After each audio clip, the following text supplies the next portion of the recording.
Real quick, this is our ongoing kind of conversation about patriarchy. I think I may have one or two more. And since William Durant is pretty good about giving overviews of different civilizations or different parts of Western civilization, exactly its antecedents and stuff like that, I'm going to use his literature. He's written about 10 or 11 books on the story of Western civilization. All of them are right around 1,000 pages. So he's a well-known philosopher. He's got a couple of libraries in Los Angeles with his name. Okay, so that's how well-known he is. And these books are very well-known. I think he started writing them in like the 30s or something like that. Anyhow, this is the actual start of what we call Western patriarchy. It started in Rome, and this is coming from the book The Story of Civilization, Caesar and Christ, which talks about the beginning and ending of the Roman Empire. And also, I think the second half he talks about Christianity as a Roman religion. Anyhow, okay, this is taught about the Roman family. Birth itself was an adventure if a child was deformed or a female. Father was permitted by custom to expose it to death. In other words, something the Chinese kind of do, because they needed male heir. If she didn't produce a male heir, they could toss it. Rural life made children assets. Public opinion condemned childlessness. See that in America today. Okay. After 8 days, the child was formally accepted into the family and the clan by a solemn ceremony at the domestic hearth. A clan was a group of freeborn families tracing themselves to a common ancestor bearing his name, united in a common worship. Okay, basically a patriarchy could be considered a Roman, not a Roman, but a clan, a male-led clan. The child found itself absorbed in the most basic and characteristic of Roman institutions, the patriarchal family. The power of the father was nearly absolute, as if the family had been organized in a unit of army always at war. Remember when we talked about the patriarchal family in English law? The power of the father was almost absolute. This is where it comes from. This is the original patriarchy. I was reading about the Greeks. Greeks had something close, not close to it, but it's something similar, but not close to it. He alone of the family had any rights before the law in the early republic. He alone could buy, hold, or sell property, or make contracts. Even his wife's dowry in this period belonged to him. If his wife was accused of a crime, she was committed to him for judgment and punishment. He could condemn her to death for infidelity, for stealing the keys to his wine. Over his children, he had the power of life and death and sailed into slavery. All that the son acquired became legally his father's property, nor could he marry without his father's consent. A married daughter remained under her father's power unless he allowed her to marry Kamano and gave her into the hand or power of the husband. In other words, the father transferred the daughter's ownership, per se, to the father. It's like he had to ask the father for the woman's hand in marriage. Over his slaves, he had unlimited authority. These and his wife and his children, remember early America, were mancipia, to him literally taken in hand. No matter what their age or status, they remained in his power until he chose to emancipate them, to let them out of hand. That's where emancipation comes from. For English law says, we at certain age, the age of 18, 21, whatever it is, you're emancipated, right? In fact, when you're below the age of consent, for you to get your freedom, you have to be an emancipated minor. In fact, that has to be done by who? Not the parents, but in America, it has to be done by the judge.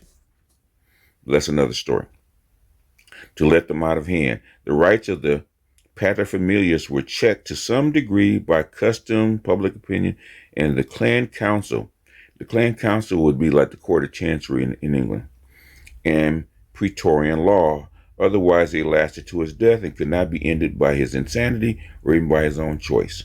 Since the great urgency of the male supplies woman with the charms more potent than any law, her status in Rome must not be judged from her legal disability.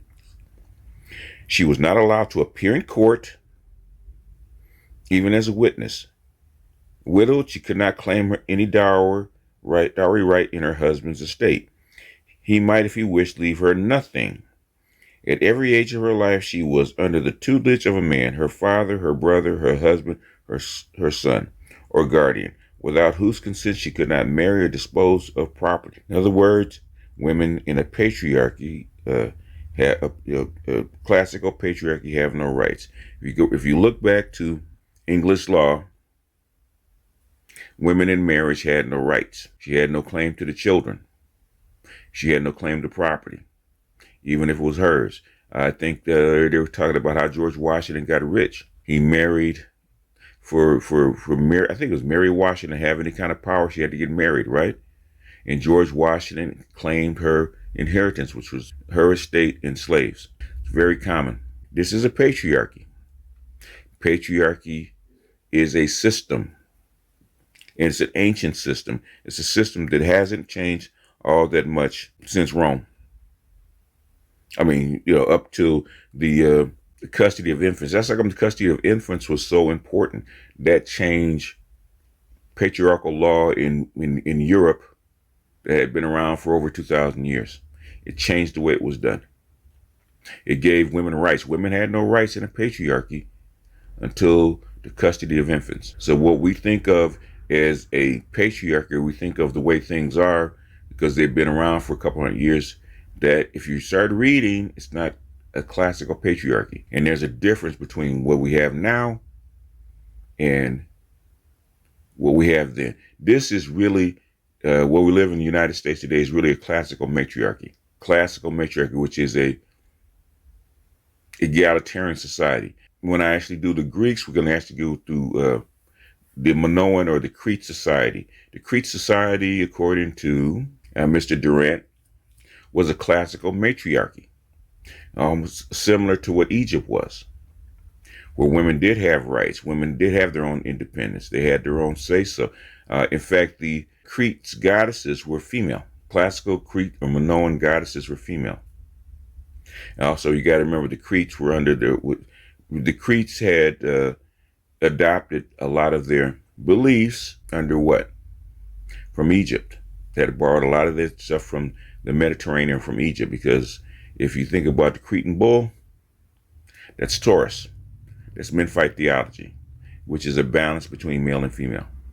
In fact, the female is in Memphite theology is more powerful because it's bigger. But that's a different topic for a different day. But this, in short, is a classical patriarchy. Just one small note before we cut out of here. The patricians, as they call them before, this is pre-Rome. The regular people, or the plebes, the common folks, were citizens who could not trace their ancestry back to the founding fathers. Founding fathers were called the patricians. So they're taking a census of persons, property, classified citizens according to wealth rather than birth, so they're leaving the old aristocracy intact. You raise the balance of classes. Or equities. This is where your first republics come from. The history of early Rome was written chiefly by representatives, admirers of the patrician class, as a history of the emperors were later written by senatorial partisans like Tacitus. In other words, patricians are the old-fashioned patriarchy, were powerful men. That's what they called them. The powerful men, the patricians, actually formed a patriarchy, or the rule by the fathers. It's where the name actually comes from. So it's actually a very good book. If you ever want to kind of get a good overview of Rome or the Roman Republic, this is actually probably one of the better books. It's actually one of the books suggested to me. But anyway, that's all I really have. It's just a side note. If you really want to get into the life of Rome and this kind of stuff, especially the how the Rome actually functioned as far as the Senate and the house, what they call the House of Commons. We call it the House of Representatives. You know, they call it House of Representatives because the plebes or the common people have representatives. The senators were the patrician class or the elite class. And maybe I'll get to it. I would have to find it, but there's a point where the plebes ran away. The common folks ran away, so we're not going to work for you, we're not going to fight for you, we're not going to do anything. We're just going to build and start our own society.